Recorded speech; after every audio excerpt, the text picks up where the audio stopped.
Hello दोस्तों, मेरा नाम है संदीप। मैं स्वागत करता हूं आप सभी का द स्टडी एक्सप्रेस के डेली करंट अफेयर सीरीज में। आज है 20 मार्च और आज के आ, हम लोग पहले सबसे पहले क्वेश्चन देखेंगे कल यानी 19 मार्च का। 19 मार्च को मैंने एक क्वेश्चन दिया था, तो सबसे पहले उस क्वेश्चन को देखेंगे, उसके बाद स्टार्ट करेंगे आज का सेशन। 2021 में होने वाले G20 देशों की मेजबानी कौन करेगा? कल मैंने एक क्वेश्चन दिया था, G20 देशों की मेजबानी कौन करेगा? इटली, फ्रांस, चीन या भारत? तो इसका सही आंसर होगा बी। आप देख सकते हैं towards the Italian G20 presidency.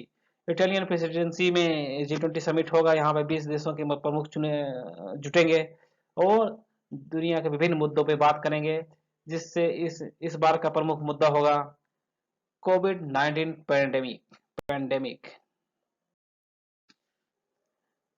एक बार मैप में देख लेते हैं इटली कहाँ पे है। इटली देखिए है भारत, और भारत के वेस्ट में एकदम है इटली, और यहाँ पे है रोम, और यहीं पे ये G20 का समिट आयोजित किया जाएगा। एक बार दूसरे मैप में देख लेते हैं इटली को। ये है इटली का बेहतरीन मैप, उसे बेटर मैप, और यहाँ पे है रोम। इटली के बगल में है एड्रियाटिक सी, इसके ईस्टर्न पार्ट पे, वेस्टर्न पार्ट पे है टाइरेनियन सी, और जो कि मेडिटेरियन सी में खुलता है।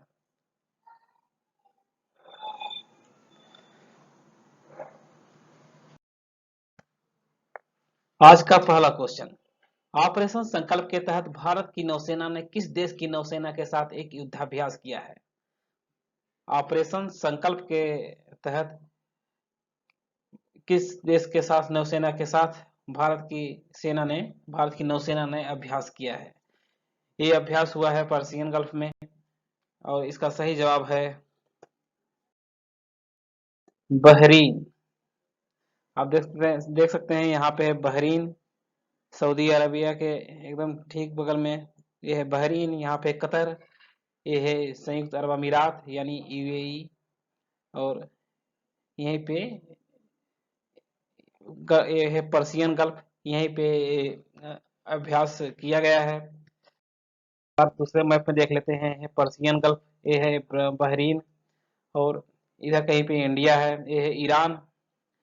आप देख सकते हैं state of Hormuz, gulf of Oman, और यहीं पे ये आयोजित किया गया है। ये इंडिया हमेशा कई देशों के साथ करता रहता है इस तरह के नौसेना अभ्यास, क्योंकि हमारे कई हित यहाँ पे जुड़े हुए हैं, हमारे कई व्यापार यहाँ से जुड़े हुए हैं।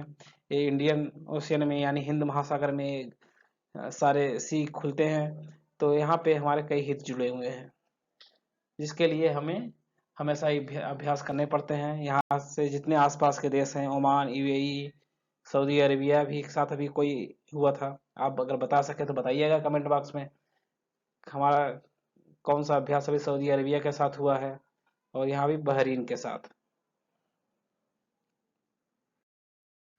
स्विट्जरलैंड की कंपनी IQ एयर ने वर्ल्ड एयर क्वालिटी रिपोर्ट 2020 जारी की है, जिसमें 106 देशों को शामिल किया गया है। वर्ल्ड एयर क्वालिटी रिपोर्ट 2020 में भारत की रैंक क्या है? आप देख सकते हैं 106 देशों को इसमें शामिल किया गया है। इसमें भारत की रैंक क्या है? पहली, दूसरी, तीसरी या चौथी? तो इसका सही जवाब होगा तीसरी। यहाँ पे देख सकते हैं, यहाँ पे सबसे खराब एयर क्वालिटी वाला देश है बांग्लादेश, दूसरे नंबर पे पाकिस्तान, तीसरे नंबर पे इंडिया, चौथे नंबर पे मंगोलिया, पांचवें नंबर पे अफगानिस्तान। ये हमारे लिए एक शर्म की बात है। और यहाँ पे देख सकते हैं, यहाँ पे जो सारे एशियाई कंट्री हैं, और सबसे अच्छे एयर क्वालिटी वाले देश हैं Japan, Singapore, Philippines, Taiwan, Hong Kong. सबसे अच्छा एयर क्वालिटी जापान में है।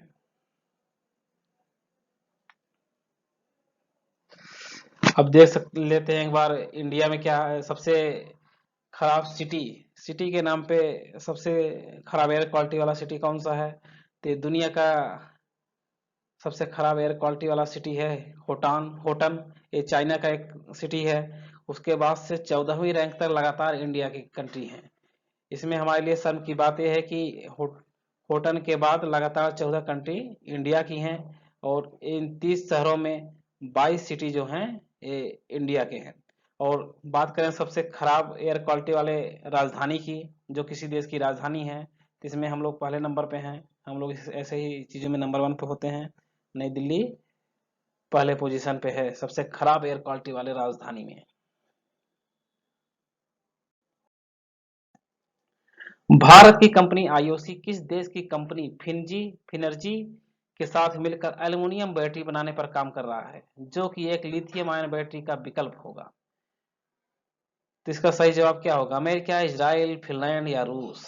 तो इसका सही जवाब होगा, आप देख सकते हैं यहाँ पे हमारे प्रधानमंत्री जी बोल रहे हैं कि इंडिया का एल्युमिनियम इंडस्ट्री को इससे काफी बूस्ट मिलेगा। हम इसमें नई तरह की एनर्जी लाएंगे इस, और सबसे अच्छी बात यह है कि जब से अनाउंस किया गया है फिनर्जी और आईओसी इंडियन ऑयल कॉर्पोरेशन द्वारा, तब से कई मोटर व्हीकल कंपनियां जो हैं इसमें इंटरेस्ट दिखा रही हैं लोग इसमें, जैसे कि सुजुकी, टाटा, ये सारे कंपनियां इसमें इंटरेस्ट दिखा रही हैं, इसमें इसमें इन्वेस्ट करना चाहती हैं। क्योंकि अभी तक हम लोग इलेक्ट्रिक व्हीकल पे के लिए डिपेंडेंट हैं लिथियम बैटरी पे। क्या लिथियम बैटरी से बेटर है? जी, कुछ मामलों में बिल्कुल बेटर है। ये लिथियम बैटरी से 10 गुना ज़्यादा एनर्जी प्रोड्यूस करता है, या 10 गुना ज़्यादा बैटरी इसकी चलती है। एक बार चार्ज करने पे लगभग उससे 10 गुना ज़्यादा टाइम तक चलेगी। लेकिन इसका एक नुकसान भी है, एक माइनस पॉइंट भी है। वो है कि लिथियम आयन बैटरी को हम लोग दोबारा चार्ज कर सकते हैं, लेकिन एल्युमिनियम की बैटरी से इसको चार्ज नहीं किया जा सकता है। लेकिन ये काफ़ी लाइट वेट है। लेकिन हमारे पास तो सवाल उठता है, क्यों हम लोग लिथियम आयन बैटरी को छोड़ के एल्युमिनियम की तरफ आगे बढ़ रहे हैं? तो इसका एक ही जवाब है, क्योंकि लिथियम इस पृथ्वी पे इसका रिसोर्स बहुत कम है। माना जाता है कि 2030 तक पृथ्वी से लिथियम खत्म हो जाएगी, और इसलिए हम लोग इस पे ज़्यादा दिन तक डिपेंडेंट नहीं हो सकते हैं। तो क्या इसका विकल्प हो जाएगा एल्युमिनियम? जी नहीं। हमारी बस कोशिश ये है कि जैसे इस समय चाइना, इंडिया, यूएसए, जापान, सारी कंट्री मिलके, सारी कंट्री लगभग अकेले भी रिसर्च कर रही हैं, सब मिलके भी रिसर्च करना चाह रहे हैं कि किस तरह से हम लोग एल्युमिनियम से जनरेट वाले बैटरी को इसको बना सकें। इससे हम लिथियम को 2060-70 तक कम से कम चला सकते हैं, जब तक हमारे पास कोई और नया विकल्प नहीं आ जाएगा। नहीं तो अभी लिथियम 2030 तक खत्म होने के कगार पे है। आप देख सकते हैं इंडियन ऑयल फिनर्जी जॉइंट वेंचर का ये प्रोग्राम है। इसमें कमर्शलाइजेशन किया जाएगा एल्युमिनियम एयर टेक्नोलॉजी का। यहाँ पे दिया गया है better safety and longer life cycle. ये बिल्कुल ज़्यादा देर तक चलता है। और लाइट एंड कम्पैक्ट बैटरीज, ये लाइट वेट भी है इसका, इसका हाई एनर्जी डेंसिटी भी है, और हाई रेंज भी है।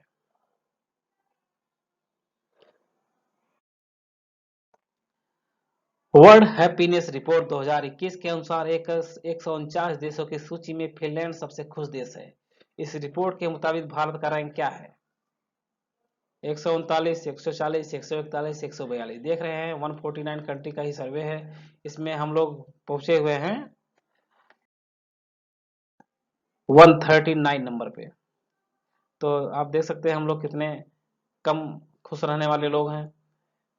इसका कई चीज़ बताया गया है, क्योंकि हम लोग पैंडेमिक में किस तरह से हम लोग इसको सॉल्व किए हैं, किस तरह से इसमें हम लोग रिएक्ट किए हैं। इसीलिए इंडिया की रैंक सुधरी हुई है। नहीं तो पिछले साल हम लोग थे 140 रैंक पे, इस साल है 139 पे। और आज आपकी जानकारी के लिए बता देता हूँ, आज वर्ल्ड हैप्पीनेस डे भी है। और इसलिए आशा करता हूँ कि आज तो खुश जरूर होंगे। भले ही हम लोग 139 रैंक पे है, लेकिन आज के खुश हुआ जा सकता है।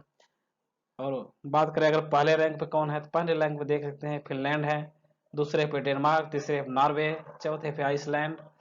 आप ये देख सकते हैं ये दुनिया के सबसे सबसे यंगेस्ट प्राइम मिनिस्टर हैं फिनलैंड की। आप इनका नाम बताइएगा कमेंट बॉक्स में, ये कौन है सबसे खुश देश। और सबसे खराब देशों में इंडिया। खुश रहा कीजिए आप लोग भी। आज वर्ल्ड हैप्पीनेस डे के साथ साथ आज विश्व गौरैया दिवस भी है। तो इस बात का भी ध्यान रखिएगा। डिजिटल ग्रीन सर्टिफिकेट बनाने का प्रस्ताव किसके द्वारा रखा गया है? डिजिटल ग्रीन सर्टिफिकेट, यूरोपीय आयोग, संयुक्त राष्ट्र, सार्क या बिम्स्टेक? इसका सही जवाब होगा यूरोपियन यूनियन, यूरोपीय आयोग। देख सकते हैं यूरोपियन कमीशन का यहाँ पे ट्वीट है। We are proposing a create a digital green certificate to facilitate safe free movement inside the EU during pandemic. आप जानते हैं कि यूरोपीय यूनियन 27 कंट्री का एक ग्रुप है। यहाँ पे आपस में लोग फ्री ट्रेड करते हैं, फ्री मूवमेंट करते हैं एक दूसरे के देश में बिना किसी पासपोर्ट या वीजा के।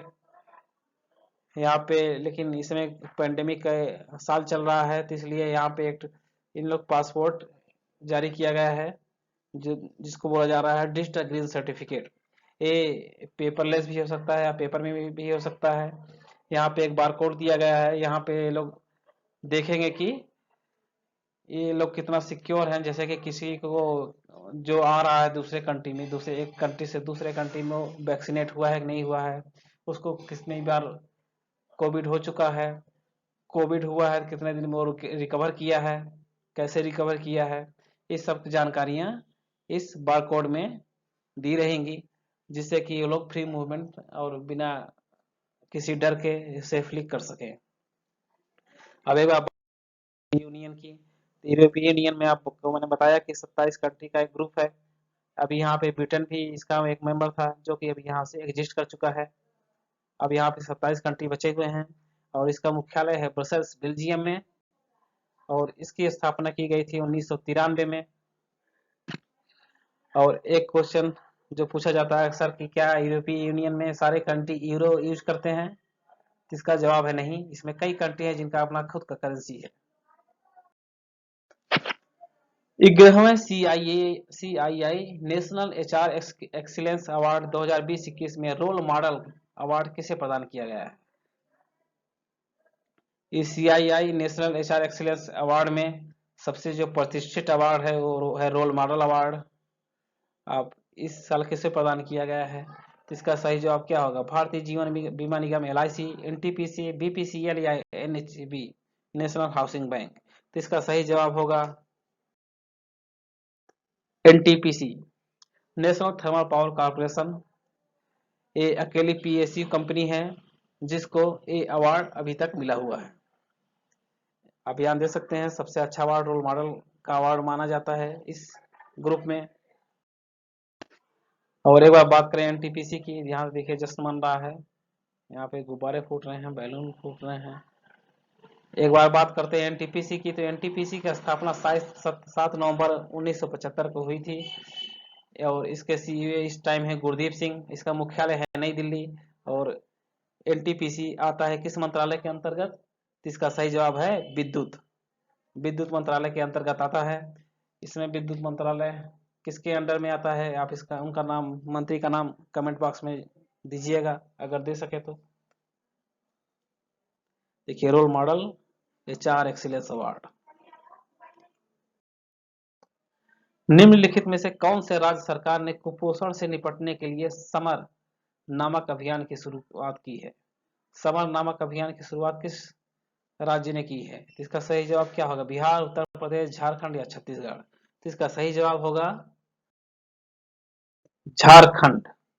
आप द इंडियन एक्सप्रेस का एक न्यूज कटले देख सकते हैं, न्यूज है कि summer campaign to fight malnutrition in the state.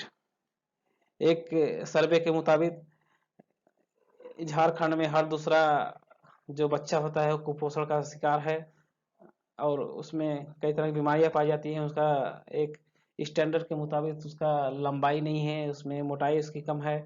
इस तरह से आप देख सकते हैं government Wednesday announce the launch summer. Summer का फुल फॉर्म है strategic action for elevation of mall nutrition and anaemia reduction. इसमें आंगनबाड़ी के थ्रू महिलाएं घर घर जाएंगी और यहाँ पे जांच करेंगी कि वहाँ पे महिलाएं कितनी एनीमिया की एनीमिक हैं, क्योंकि माना जाता है कि झारखंड में 70% महिलाएं और बच्चे एनीमिक हैं, यानी उन्हें खून की कमी है। इसी को जांच किया जाएगा और यहाँ पे कई प्रोग्राम चलाया जाएगा जिससे कि उनको एनीमिया से और कुपोषण से बाहर निकाला जा सके। ये हैं झारखंड के चीफ मिनिस्टर।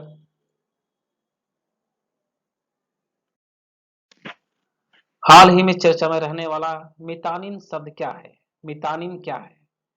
छत्तीसगढ़ की एक जनजाति, सामुदायिक स्वास्थ्य स्वयंसेवक, कोविड वैक्सीन सबसे पहले लगवाने वाले स्वयंसेवक या एक उग्रवादी संगठन? तो इसका सही जवाब होगा सामुदायिक स्वास्थ्य स्वयंसेवक। मितानिन का हिंदी मीनिंग होता है फीमेल फ्रेंड, यानी महिला मित्र। इसमें छत्तीसगढ़ गवर्नमेंट में हर गांव में एक मितानिन को रखा गया है, जहां पे लोगों को जांच करती हैं, उनको जो इंजेक्शन या किस तरह कुछ होता है सब लगाती हैं। हर गांव में एक है, लेकिन अभी ये न्यूज में थी क्योंकि इनको कोविड के टाइम ड्यूटी के लिए इनको सैलरी, उस समय का जो सैलरी है ये सब नहीं मिला हुआ है, तो अभी आंदोलन कर रही थी, इसीलिए ये सब अभी न्यूज में है। ध्यान रखिएगा, इसका अर्थ होता है महिला मित्र और ये सामुदायिक स्वास्थ्य स्वयंसेवक के लिए यूज किया जाता है। मुख्यमंत्री दलित सशक्तिकरण कार्यक्रम कौन से राज्य सरकार द्वारा संचालित एक कार्यक्रम है? मुख्यमंत्री दलित सशक्तिकरण कार्यक्रम बिहार, उत्तर प्रदेश, झारखंड या तेलंगाना? इसका सही जवाब है तेलंगाना। तेलंगाना में अनुसूचित जातियों के लिए 1000 करोड़ रुपए का बजट अलग से बनाया गया है, जिसमें उनको उनके जॉब के लिए, उनके पढ़ाई के लिए, इस तरह के उनको आगे बढ़ाने के लिए उन पे पैसा खर्च किया जाएगा, उनको सशक्तिकरण की उनका किया जाएगा। 11वां सब जूनियर नेशनल महिला हॉकी चैंपियनशिप का खिताब कौन जीता? देख सकते हैं 11th हॉकी इंडिया का खिताब झारखंड में आयोजित किया जा रहा था 10 से 18 मार्च तक। तो इसका भी संपन्न हुआ है। इसमें कौन जीता है? झारखंड, हरियाणा, उत्तर प्रदेश या पंजाब? तो इसका सही जवाब होगा,